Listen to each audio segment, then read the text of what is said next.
Imagine a late afternoon in Honningsvåg, Norway. The sun just slipped behind the mountains as another day slows to an end for the everyman. But yours is just starting.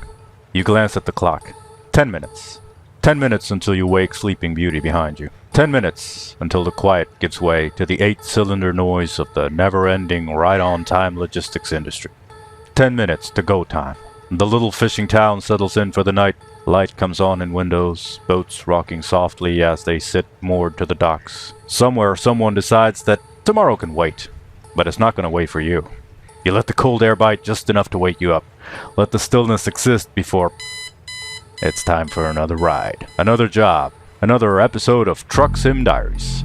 And in this video series, I record my Euro Truck Simulator 2 gameplay, and I use it as a backdrop for my unscripted thoughts on what's going on in my life and the world around me. Sometimes I will have a lot to say, sometimes I will just comment on the gameplay, and sometimes I'll just be quiet. Either way, I am glad you're here. So let's hop in the truck and see what we got in store for us today. But before we do anything, let's recap our progress in the Truck Sim Diaries Frozen Routes of Europe contract. If you want to know the details of this contract, how it works, and how you can play along at home, there is a link to an introduction video in the description. Right now, we are in Honningsvåg. The plan is to work on job 1. We are going to take a load of fresh fish from the polar fish landing site here to Norrfood in Tromsø. It is not too far of a drive. And we have a return leg that is going to put us into Alta. That job is empty pallets from Northfood to Polar Fish's location there. And a couple notes on the gameplay here. I play with seasons to reflect the real world weather, daylight hours, and snow cover of the countries and locations I pass through in the game. Today, the snow cover will affect the entire job as we're only moving in northern Norway. The truck I drive, which is called a European Modular System Truck, or EMS for short, or EU module if you will, is a 25.25 meter long truck which falls under regulations in large parts of Europe, which I try to reflect to the best of my ability here in the game. Today though, like I said, we're only driving in Norway, so there's not going to be any issues. I'm also simulating working with a tachograph, abiding to real-world driving time and rest periods in accordance with EU regulations, which means there will be some fussing with resting and sleep hours. I have not fully learned these rules by heart, so expect some confusion on my end. Now, this and many other elements of this show is purely roleplay that I do for the fun of making it a little bit more difficult for myself. Lastly, if you for any reason at all want to reach out, shoot me an email at easy@trucksimdiaries.com. Let's continue. It is Monday, 4 o'clock. Let's go pick up this cargo.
Alright, if you paid attention last time, you remember that we drove to Polar Fish from Gothenburg.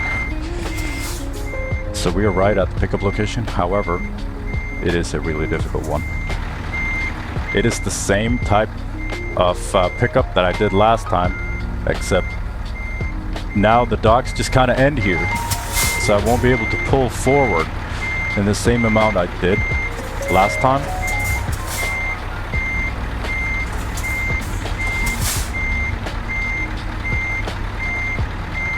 So please be patient while I try to figure this out. I am learning by doing here. This type of truck and trailer combination is brand new to me. And I do not yet know the ins and outs of how to manage this It is so many moving parts.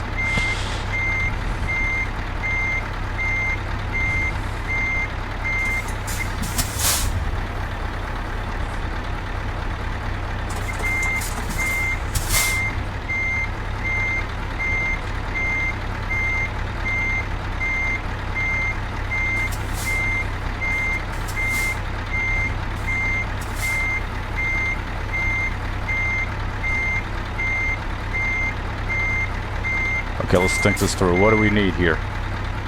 We need the truck to continue to the trailer to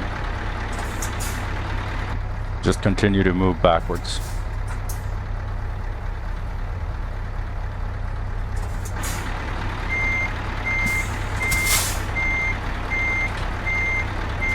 Oh, need to pull it up a little bit more. All right, here we go.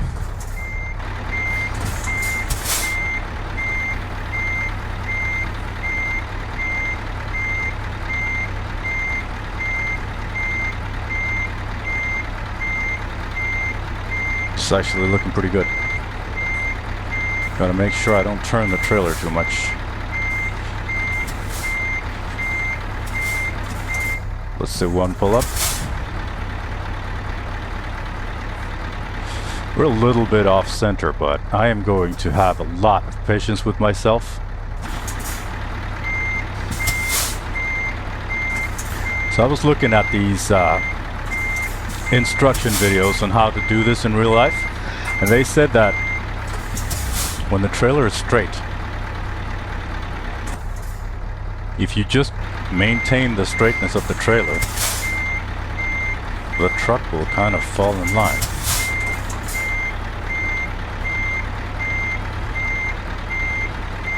Let's see if there's any truth to that. I am turning the trailer a little bit still.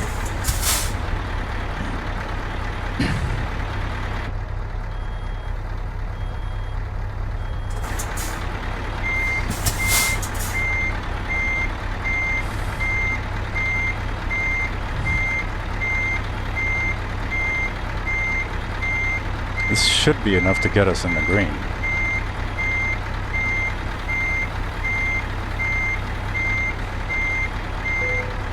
We are in the green. Trailer's where we want it. This is good. I'll just pull it up a little bit forward. Yeah, there we go. That's good. I mean, it's not straight, but it's good. I'm gonna disconnect this trailer and park the truck up to the gate here to my left.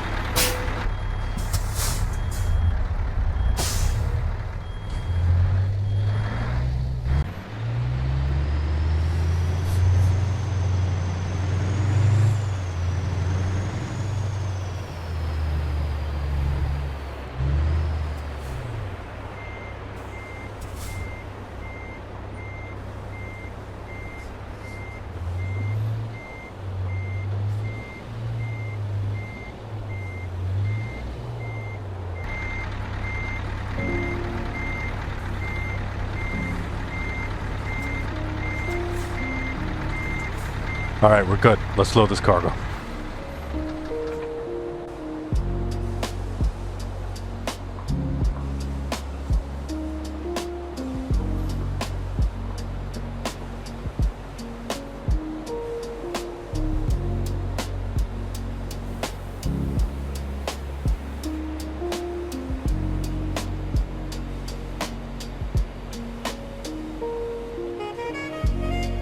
Alright, crew spent an hour loading that truck, so that took quite a long time. It is now 5:30 and it's time to hook up this trailer and get on the move.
Alright, trailer's hooked up. Let's go.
Alright, we are finally on the move.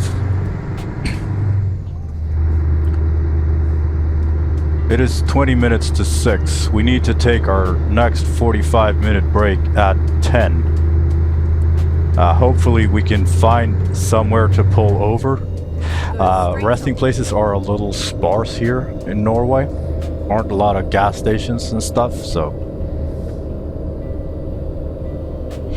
And every time the truck moves, it counts towards my driving time. So me reversing the truck and trailer up to the loading bays like this, all of that counts towards my driving time. So the more do-overs I do, and the longer it takes for me to align the trailer and do all that, like all that stuff, that's time I won't be driving. So the more ineffective I am to aligning the truck and trailer, the more ineffective I'm going to be on the road, because I'm going to need to take my break a lot sooner, and that's going to bring me even closer to my, you know, daily long rest. So I can drive for 4.5 hours, and then I need to take a 45-minute break, and then I can drive for another 4.5 hours, and then I need to take an 11-hour break. So, I mean, we're driving for a little over 2 hours, and then I'm gonna need to pull over again? Like, what are they paying for? I wholeheartedly understand the stress related to this. Like, you are already sacrificing so much by being out on the road, and then have these rules that say you need to pull over and just sit there. Time where you could have spent driving instead, which is probably what you want to do, because it's going to take you closer to finishing the job. It's going to take you closer to home, take you closer to, you know,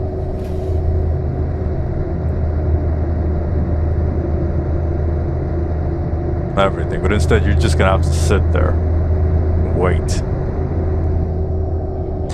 And I've read, so last year I was at this truck show. That was a great experience, albeit a little strange. Anyway, the organization that was hosting this truck show, this was a magazine about, you know, the trucking industry and trucks in general, and like, you know, everything truck related, I guess. And a part of the deal with buying the tickets was that I got a yearly subscription of their magazine. I think it comes out like once a month or so. It's a pretty nice magazine. It's pretty chill. They were like, you know, there's pieces about, you know, some guy who works in whatever trucking related, you know, some logging truck or whatever. And then there's a lot of ads for extra lights and stuff like that. So I'm thinking of it from a Euro Truck Simulator 2 perspective. I think of that as like the mods, you know, that we use to make our trucks look good and such.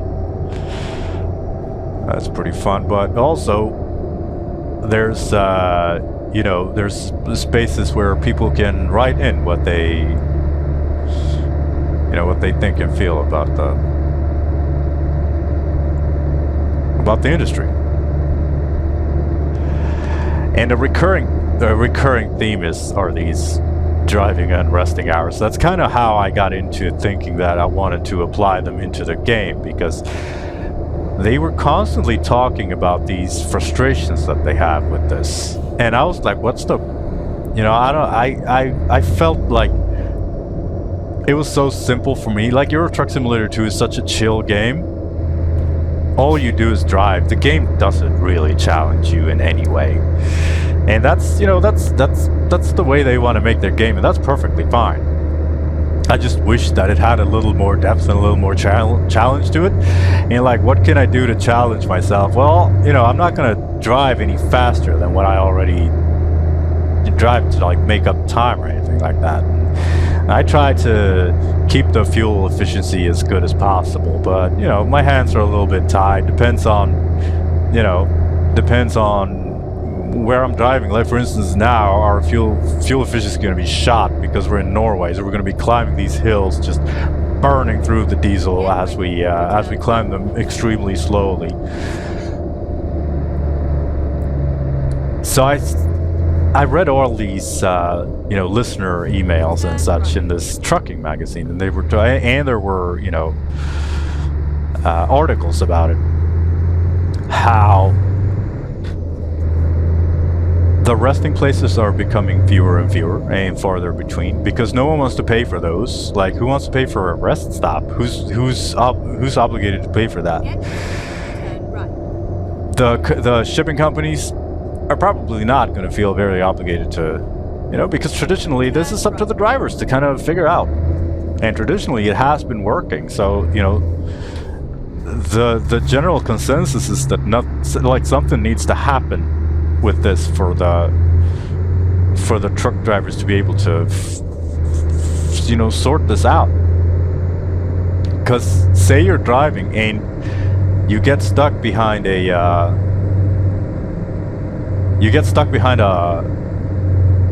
car crash or an accident or a roadworks or something like that, and you're delayed, so the nice rest stop that you had planned is not going to be viable anymore. Now you need to make an emergency stop somewhere. You can't pull over by the side of the road because that's illegal pretty much everywhere. Now the 45-minute rest, you can take that wherever you are allowed to park the truck. So any parking basically that can fit it, which not every parking can. But when it comes to your 11 hours, you're not allowed to sit for 11 hours in your truck in just any old parking lot. Only the designated ones. And like, there was one reader who was published, and he was saying, you know, the frustrations with, most of the times the cops are, you know, understanding, but they've also seen a shift. They've seen two shifts. One shift is that the rest stops are fewer and farther between, and the other shift is that the cops seem to be more focused on filling their quota than they are actually making sure that, you know, things run smoothly. No one is saying that the cops should look between their fingers when someone is breaking the law, but say for this guy, the designated rest stop was closed, so you had to keep going. And he wrote a note that the rest stop was closed. Like, he wrote a note in his tachograph, and then he pulled into the other rest stop that he found that he could take, and he was 1 minute late. And you know, they gave him a ticket for it because he's not allowed to go over his time. Not even by 1 minute. However, like, come on. That's a little harsh. So I mean, what a stressful thing this is. For a job that's like so chill, in comes this parameter that you need to take into account.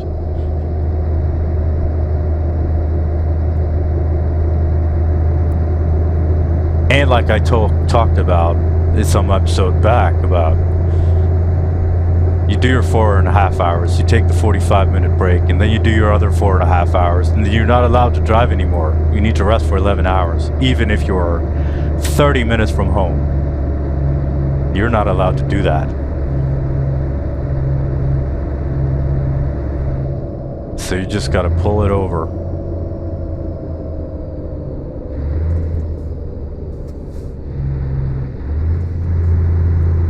And just kind of sit there.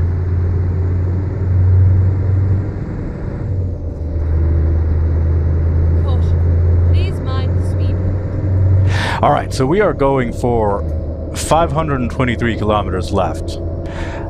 It's going to take us 26 minutes of real-world driving. However, we're going to go way over that because we are going to need to stop for a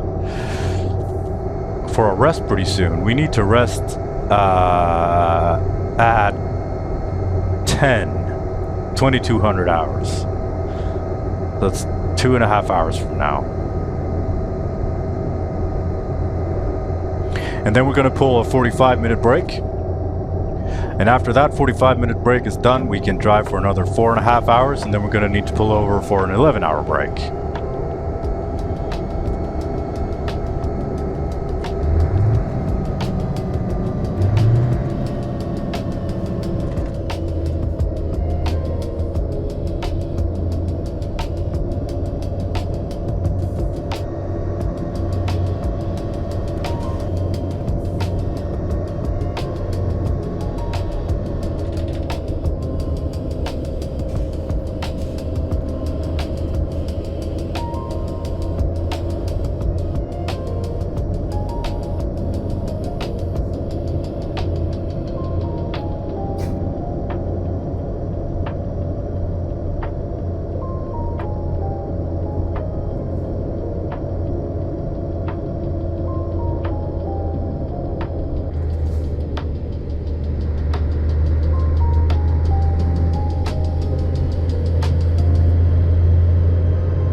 So yeah, life-wise, man, you gotta be careful what you wish for. I was talking about how I was looking forward to some downtime, how I could need like a couple minutes for myself just to kind of catch up. Well, my son caught the chicken pox, and I would like to take back what I said. I do not want him to have chicken pox. It is over now, but it was a couple of very frustrating days for him. And I got more than I asked for of time for myself. Turn right.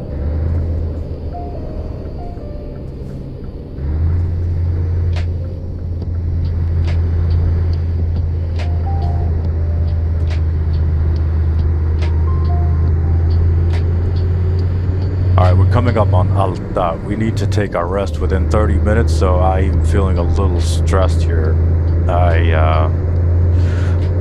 So the in-game time, it's accelerated, of course, as you can tell. We need to take our first break. We have been driving for 4.5 hours already. But when I get into a city, the time acceleration will slow down, and like at rest stops and such. That way, you know, when I'm driving in between cities, the time acceleration will be like an hour of in-game time will pass in like 3 real-world minutes. So, you know, just parking for 3 minutes could easily, if you were to stop in just in the middle of nowhere, Exit now. it just wouldn't work.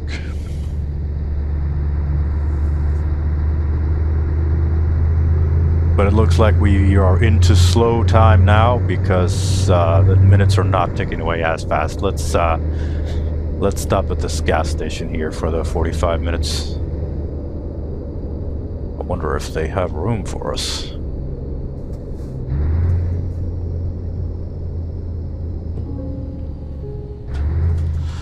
Well, only one way to find out. Never mind. I'll find a new route. Turn left. Maybe we can go around it, park in the back.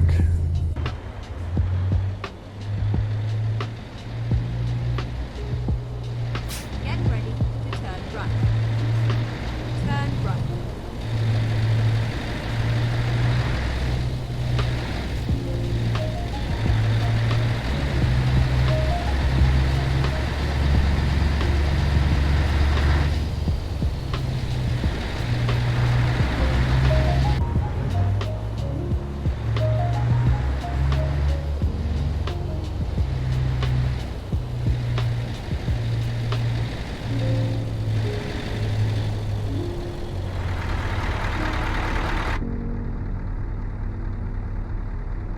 Yeah, this is good.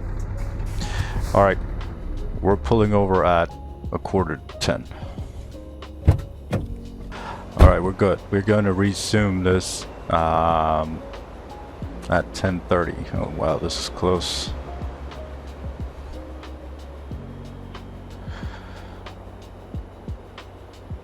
Not the straightest trailer in the world. So we pulled over now. We need to kill 45 minutes here. What would you do for 45 minutes in Alta? I mean, at the end of the day, I bet you would find something to do and just spend a lot of time in the truck. Fiddling with something like gaming. Because just, I don't know. I'm allergic to taking breaks at work. Normally I don't take lunch break. I have this food shake that I just down quickly. And be done with it. This is not gonna offer as much. Close chop. So I just work for the lunch break and get off work earlier. Thankfully, I'm in a position where I can't do that. I can plan my own day. But like, these guys can't. They need to stop. They need to rest for 45 minutes. Whether they feel like it or not.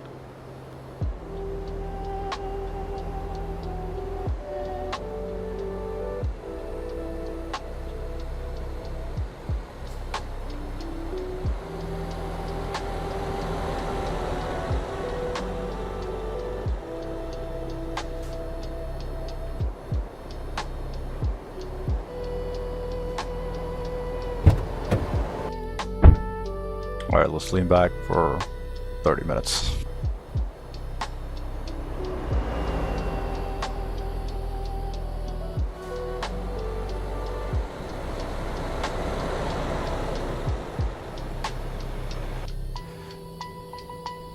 Alright, 10:30. Let's do it.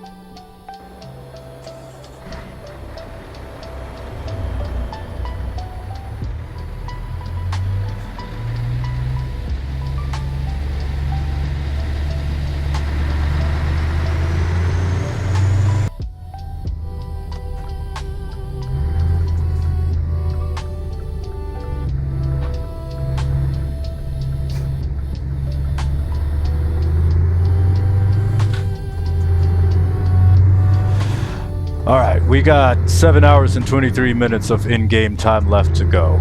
We need to rest at... It is now 10:30. We need to rest at 3 in the morning. So we won't make it all the way there until we need to take our 11 hours.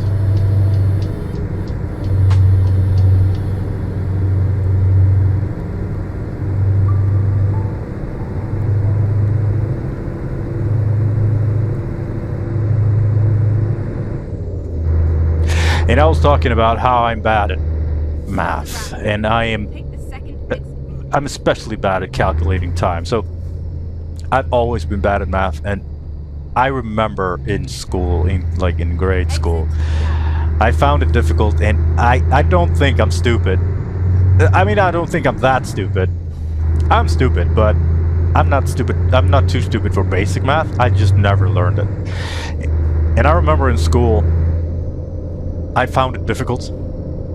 Now that I have kids, it would have been so easy to just help me. But no one really did. And pretty early in my life, I got the skill to kind of get away with, you know, to kind of power through things and get away with things. And I don't mean getting away with, you know, bad stuff that I've done. I mean getting away with being bad at math. I kind of always find a way to sneak through everything. So I managed to go through school without ever really learning math. I don't know the tables. I mean, I can subtract and remove, but anything above that is a little difficult for me. So when it comes to time, where it's not in the power of 10, I get really confused really fast. It's because I need to convert to I can do the calculations in minutes, but then I need to make it into hours, and it gets really hard for me. So this whole tachograph thing, I have given very clear instructions to ChatGPT, who's my game master here. So I tell it, I start driving this day. I start driving at this time, and it's like, good. Your next break needs to be at the latest at this hour. And then you have the option to take the short break and then drive for a little bit further, or take the long break and start the next. You know, it's a really good coach and a teacher for, you know, how I am going to. How I'm gonna get through this, because if I didn't have help, I wouldn't be. At first, I tried to calculate this myself, but like, I can't do that. No one has time to sit and wait for me to be like 1, 2. I mean, I can count to 4, but it's 4.5 hours of driving, so I'm fucked.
Now, the way this becomes a problem for me being bad at math in the day-to-day life is, well, so I've been able to get along pretty well. Like, I'm an electrician. There's math involved, but I have so many calculators. Please watch the speed. You know, on watches and phones, and just doing that, they're doing that basic stuff has never been a problem because there's never that kind of pressure for me to just think it.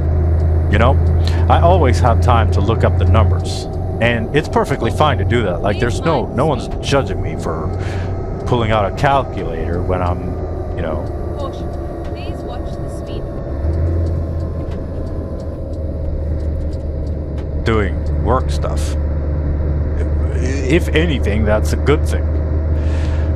But it's turned into a problem lately because my kids are 7 and 10. So they're in school, and they're very good in school. And both of them are very good at math. And my son, who's 7, he can be like, "Oh, Dad, pull me up some math numbers to kind of just when I'm doing the dishes." He's like, "Pull me up some math, Dad," sitting next to me. And I mean, I can do that. I can be like, "What's 7 times 13? And he'll answer, and he'll probably be right. But the thing is that there's no way for me to know because I need a calculator to do that stuff. And I'm a little embarrassed.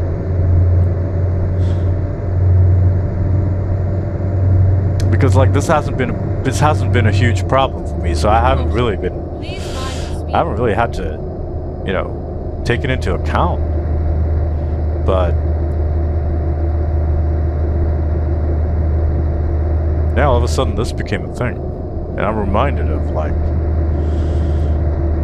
partially I'm reminded of how embarrassed I am that I didn't learn it. And I've had all my life to learn it, so why don't I? Man, I have no good answer to that. But also just thinking of how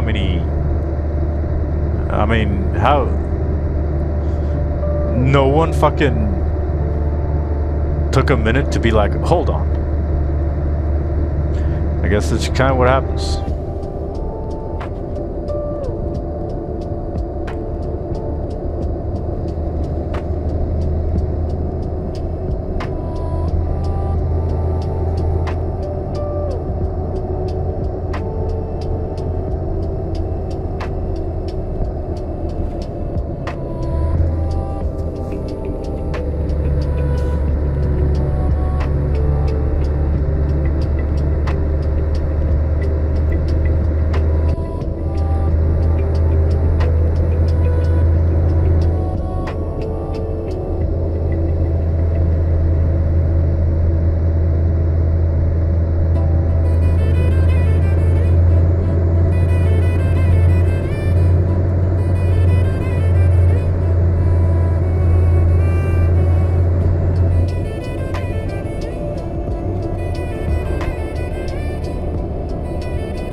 Do you remember that woman that I told you about that I was at home working at?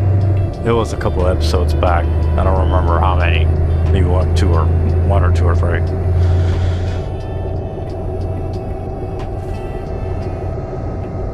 She, Get ready. Turn left. I got to thinking about her when I went to work for a guy who was like the polar opposite of her. Turn left. At least her situation. So, the short version of this is she was very poor and she couldn't she had an accident happen with her electrical installation, and it was my job to fix it on behalf of the insurance company. So it was an insurance claim. And she was very nice, albeit the situation was a little weird. You can go back if you want to listen to to the juicy parts. But yeah, like I said, she was struggling financially, which was obvious. Her apartment was in pretty bad shape. She was a divorced, retired kindergarten teacher or staff. And that equals not a lot of money. I mean, there's some pension, but not enough to cover any electrician stuff. And just this last week, I went to work at a guy who was, like I said, the opposite. I drove up to his house. It was a little bit outside of town. And he lived in a slope. And as I walked past his heated two-car garage were two very nice electric cars were just warming and charging. I step into his house and I am greeted by this panoramic view over the lake. It was just incredible. But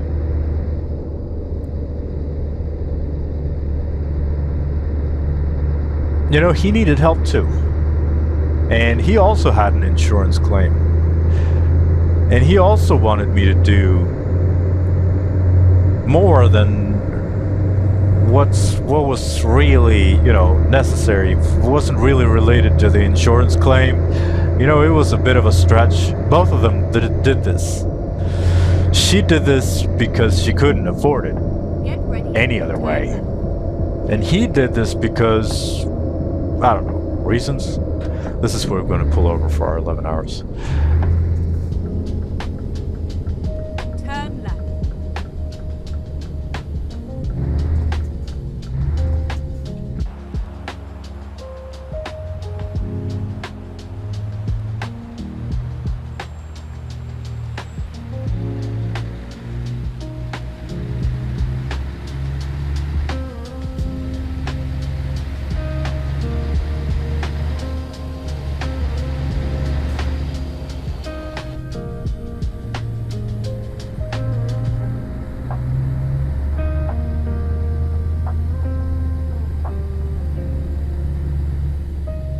And I mean, I'm not powerless in these situations. I can help them.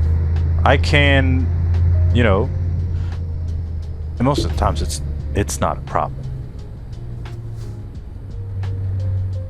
And most of the times I do, because I like helping people. But like, he's a very kind man, and he's like, he had a water leak and she had a fire. And it's like, how, we need help with this. And I'm like, yeah, it's not a problem. I mean, I help both. They both have their different reasons. Like I said, she can't afford it any other way. And he has, I don't know, a lot of people who have a lot of money are oftentimes a little stingy when it comes to expenses. But I guess you don't get to a point where you have a lot of money by spending a lot of money. Anyway, like I said, I help them both because I like to do that. But like, I was reminded of how grateful I am that I get to see all these different life situations. I used to work security at one point in my life, and that was hard, of course, but it was also very interesting and very rewarding because I got to see all these fates, all these people, all these different situations. Like 1 hour I can be. Well, I'm not going to get into any details, but when I 1 minute I can be, in a very bad spot, and in the next minute I can be, in some fancy neighborhood where the alarm had set off for no reason. And I've always appreciated being able to move in between these different, what would you call it? These different life situations. These different, I don't know. You know what I mean? Because after I was working security, I was working with in graphic design, and so there was a lot of office work, and that was never, I got really restless working in the office. Being at the same place every day, doing the same thing every day. That was not for me. Excuse me.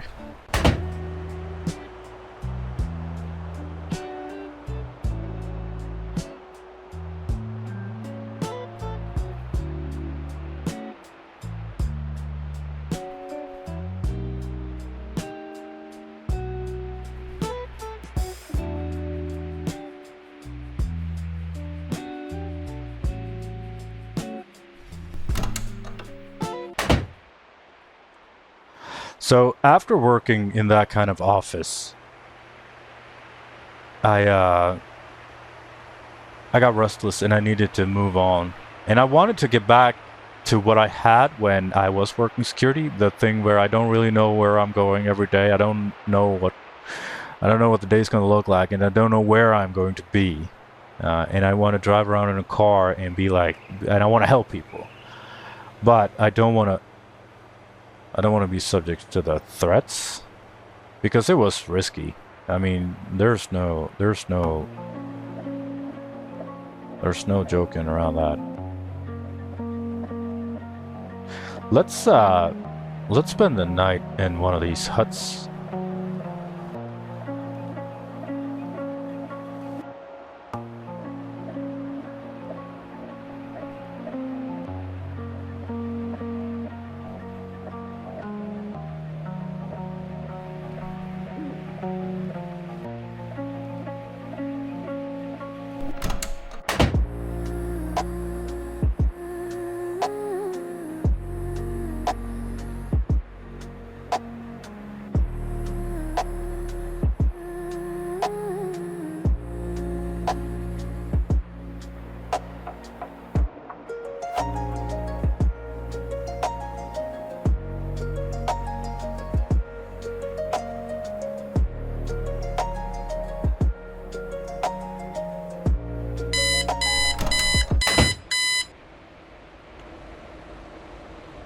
And all of a sudden it's 1 o'clock. Have you ever had this where you've gone to bed where you don't know what your surrounding looks like, and then you wake up, you come outside, it's like, oh! I mean, I guess that would happen a lot. When you're sleeping in little huts like this. All right. 1:10. Time to hit the road. It is time to hit the road.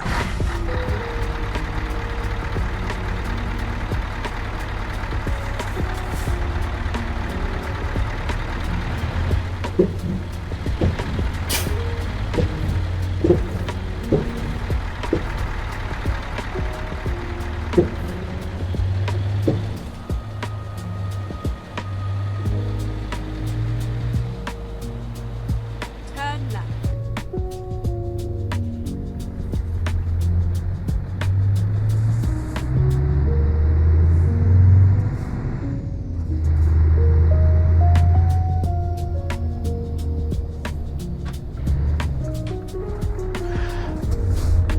So I was working in this office with these creatives,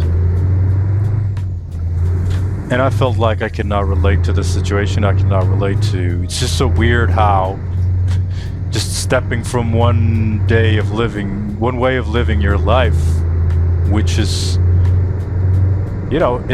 working security had some awful downsides. Like, it could be very traumatic. I don't want to go into any details, but it could be really bad. And there was no support. There was no action after action reports or anything like that. So, a lot of people who worked there were, broken. And I'm glad I got out of it, because I don't think I could have.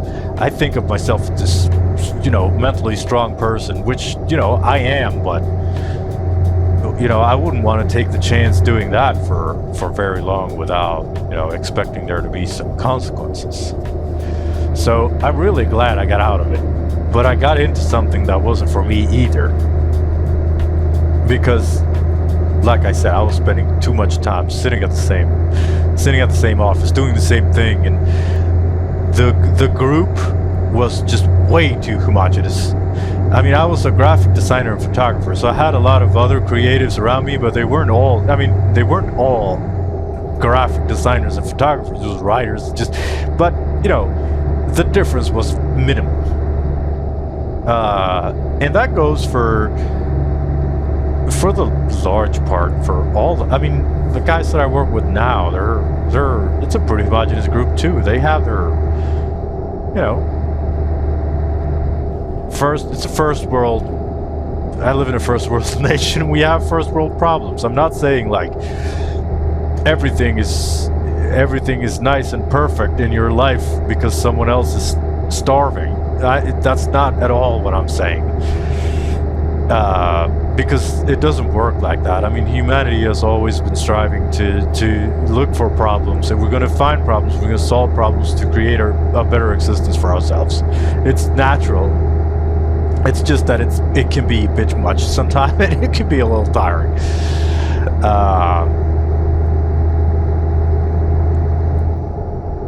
So I got out of that. I got into working as a service electrician, and it's a good balance of that life. I get to drive around. I get to see a lot of different things. I get to meet a lot of different people from many different walks of life, and I get to solve problems for them. I mean, it's very rewarding, And I like to help people, and that goes for everyone. I mean, if they're broke and can barely afford what I'm doing, I like to give them a little bit more, because I like to do nice things for other people. And if they're obviously in a, like the same with this guy, he's a bit of a character, and he's kind of we kind of take, me and the rest of the guys at work, we kind of take turns, because he can, I love him. He's very nice, but he can be a bit much, Every time you've done a job for him, it's going to be a couple days where you're kind of stuck to your phone answering messages of what you did. He doesn't mean anything by it, and he's absolutely not rude or anything. It's just a little bit much,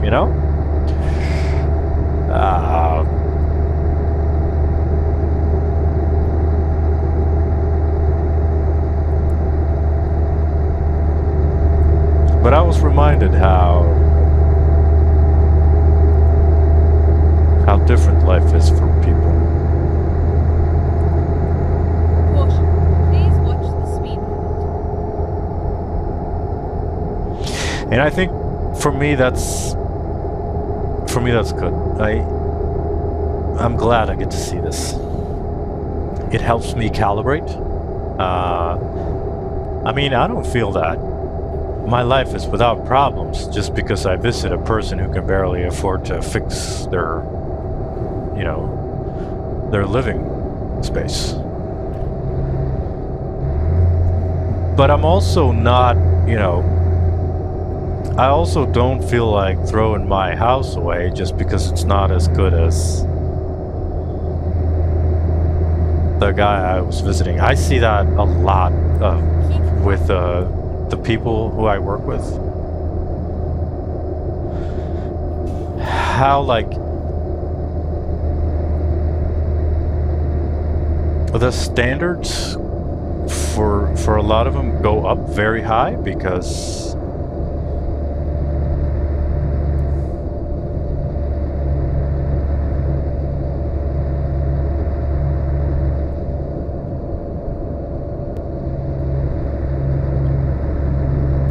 like electricians, we do okay. We're not overpaid at all. But I see a lot of these guys, they go to work for someone who's, clearly doing better financially than we are. And then their standards kind of creep up on them. So all of a sudden they want, they go to visit a guy who has a really nice boat, and then they go to visit a guy who has a really nice house, and then they go to visit a guy who has a really nice garage with a really nice car. And then they kind of get themselves a little bit confused, and now all of a sudden they think that it's normal to have a very nice house, a very nice car, and a very nice boat. And you're like,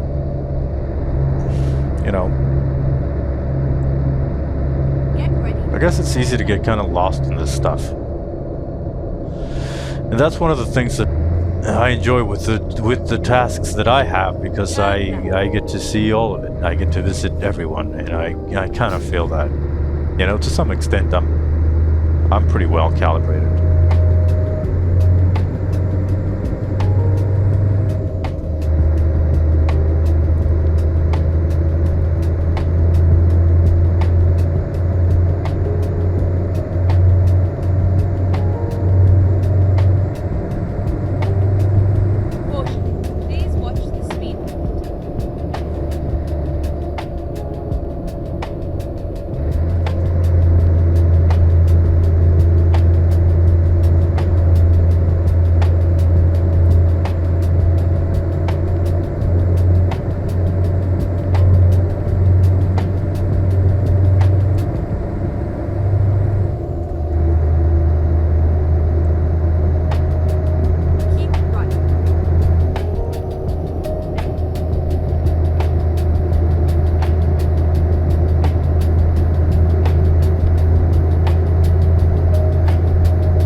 We're gonna pull over for the 45-minute break here at the gas station that's coming up.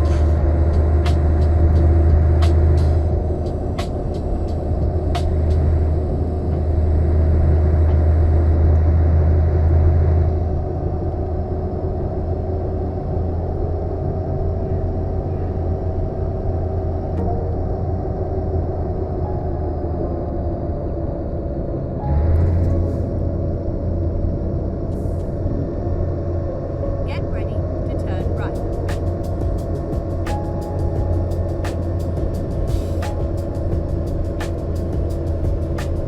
Turn right.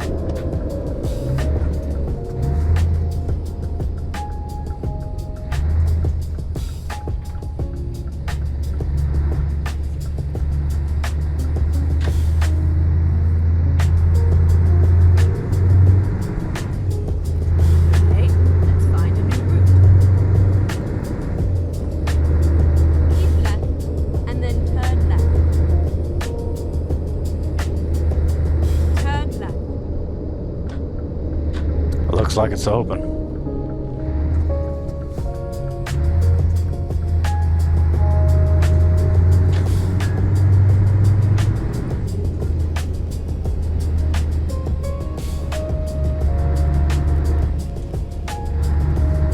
Get ready to turn left. We're in a hurry here. We only have 5 minutes Turn left. left. The clock is ticking way too fast.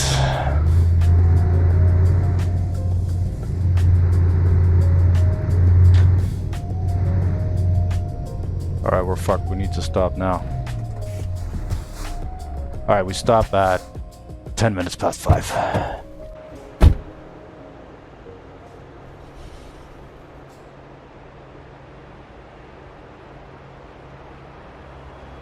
And I think I'm coming down with something. I got like a cold. It's nothing bad, it's just enough to be, you know, irritating. I won't do my workout today. I'm a little grumpy about that. I've been eating a lot more. Like I am bulking, I guess you would say. So I'm eating more calories than I'm burning off.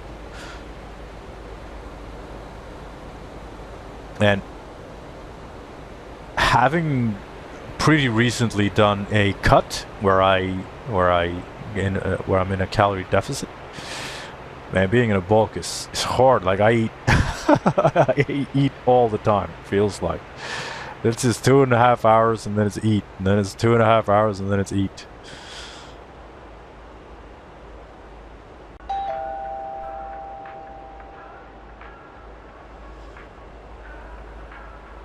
But it's great, you know. I'm seeing, you know, I am seeing huge effects from it. So I went to see the doctor yesterday, and because you remember how I told you that I hurt my arm. It was like 1.5 years ago. I hurt my arm at work. And it was pretty bad, so I had to be home for more than 2 weeks. So it was like just to the ER. They stitched no, like it was so much. It was horrific.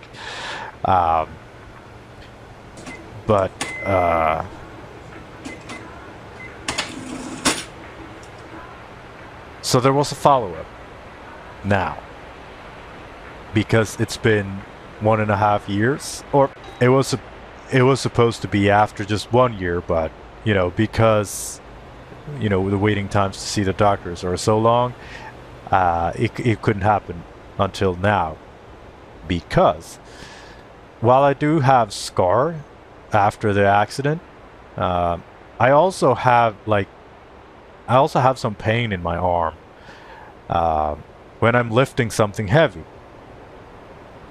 You know, it's not a lot, but it's not nothing.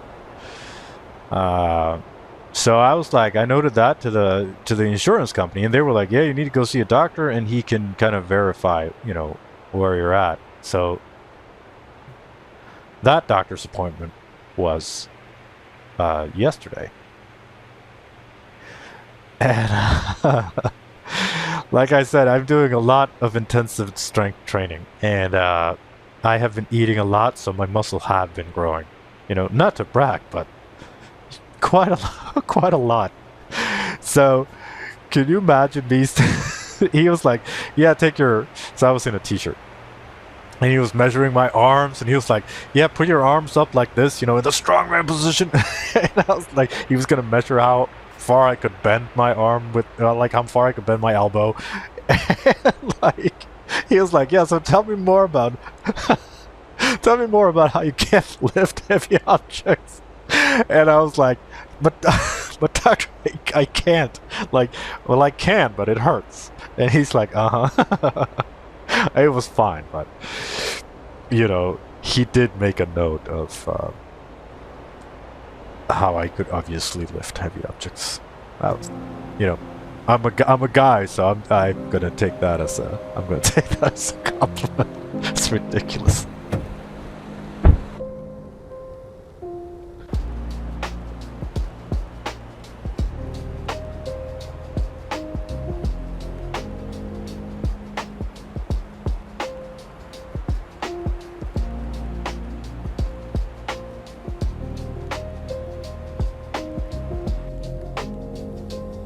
All right, it is 17:55.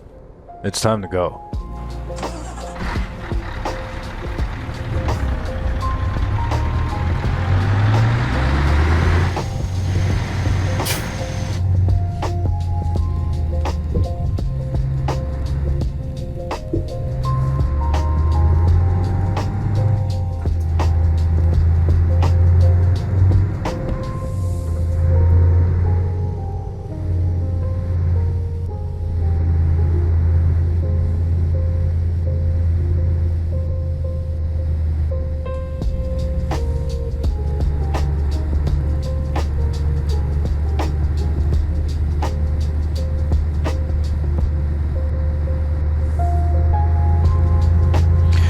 All right, we're almost there.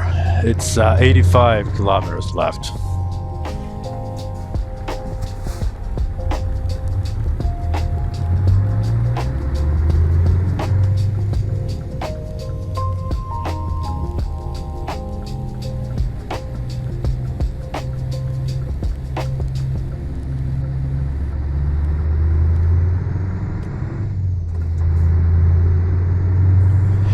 But in 5 minutes, I think we can do a question or two. First question is, what book has changed your life?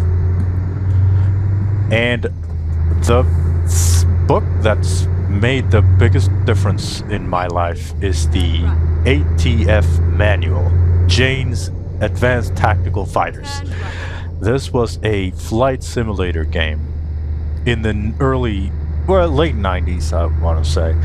At that time in my life, I was in a bad spot. I was hanging out with some very, very bad people and doing some very, very bad things. It started off with just because I was unsupervised. So I tried to find whatever elsewhere, belonging, and these guys, they were down for it for sure. So we hung out, drank beers, did drugs, painted graffiti, broke in, it was bad. It was not good. And it got into a point where these guys were much older than me. And it got to a point where they started arming themselves. And it was like, they were like, "Yeah, you can't hang out anymore." And I was like, "What the fuck are you talking about? Like, what do you mean?" And they were trying to protect me, so they just they just kicked me out of the group. I wasn't allowed to be around anymore. So I was at a point where, like, I had no friends in my school because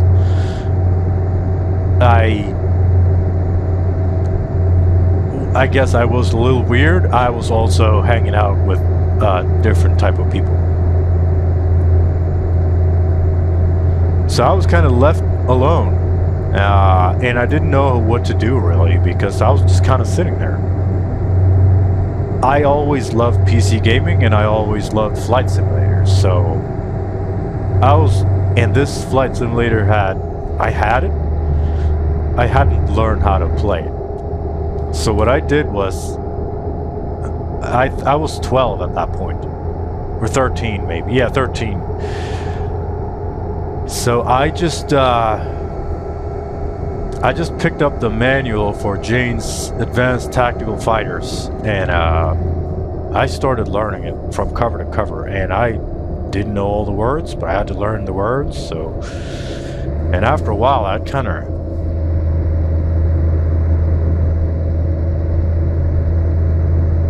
I got to learn it, and I got into it, and that's how I started spending my time. And I actually have been spending my time a lot like that ever since. I haven't had any.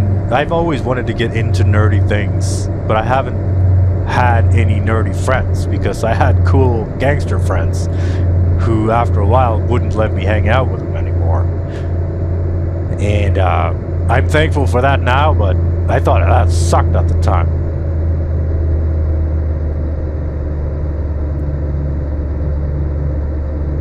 So I have been geeking out all by myself. So externally, I've been, you know, a gangster, but on the inside I was just a flight simulator nerd doing flight simulator nerd things. And I've always been jealous of nerds who have nerd friends, because that's like, I've always wanted to have that. Someone who's like, would be as geeky with all the things that I'm geeky with. And then I met my wife, who is a huge nerd, and she, one of the things that I've always peaked at is Warhammer 40k. And she had a bunch of friends and they were into 40k, and I got to finally play 40k, and that was great. But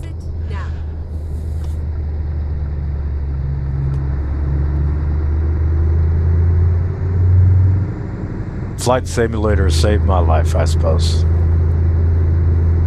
But other than that, I have never really been a big book reader. It's a format that I don't really, I don't know. Me and my wife get into this discussion pretty often. Like, I don't really care about stories. Like, I'm not moved by a story of someone's life, like a dramatization of whatever. Maybe it has to do with what I've been talking about through this entire episode, kind of like how I see so many fates, that the last thing I want to do when I get home from, well, there are two things. I go out, I solve problems, I fix things, and I help people in different walks of life. So the last thing I want to do when I get home is solve problems, fix things, and, you know, listen to more people.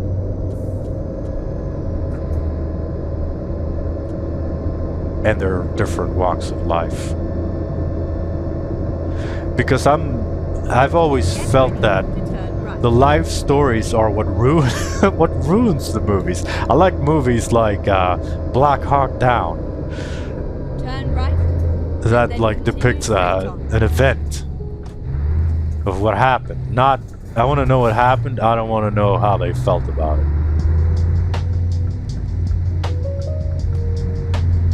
Go straight on.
This is this is so much harder than it looks.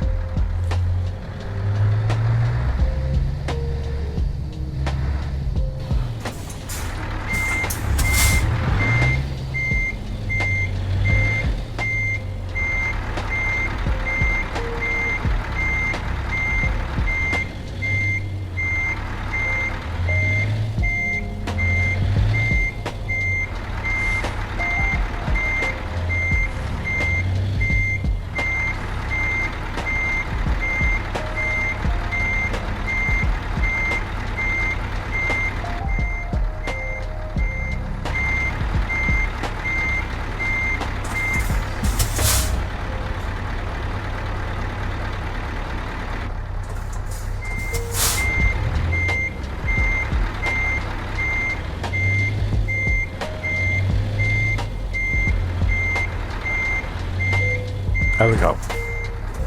Let's unhook this trailer and park the truck on the next gate. Time to get the job done.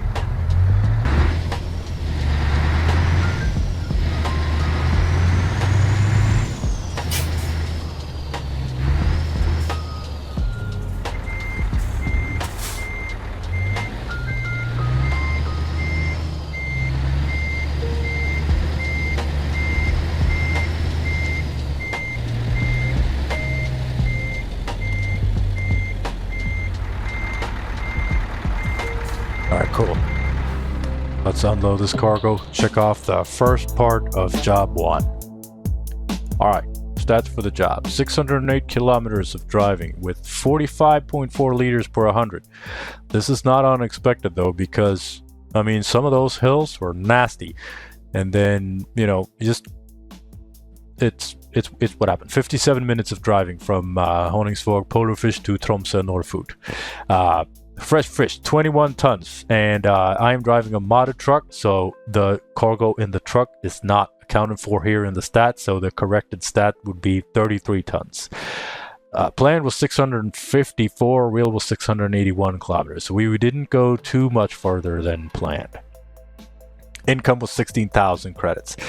Taxes was 2,000, fuel cost was 466, there were no fines and no toll gates or ferries or anything like that, so revenue was a whooping 13,200 credits. That's good. Total contract revenue is therefore 31,679. That's pretty good. All right, delivery rating 4 out of 5 stars. 5 stars for damage, 2 stars for distance, 5 stars for fine, 4.5 stars for fuel economy. Okay, 3 stars for mass. Pretty average. That's good. No damage. I'll take it.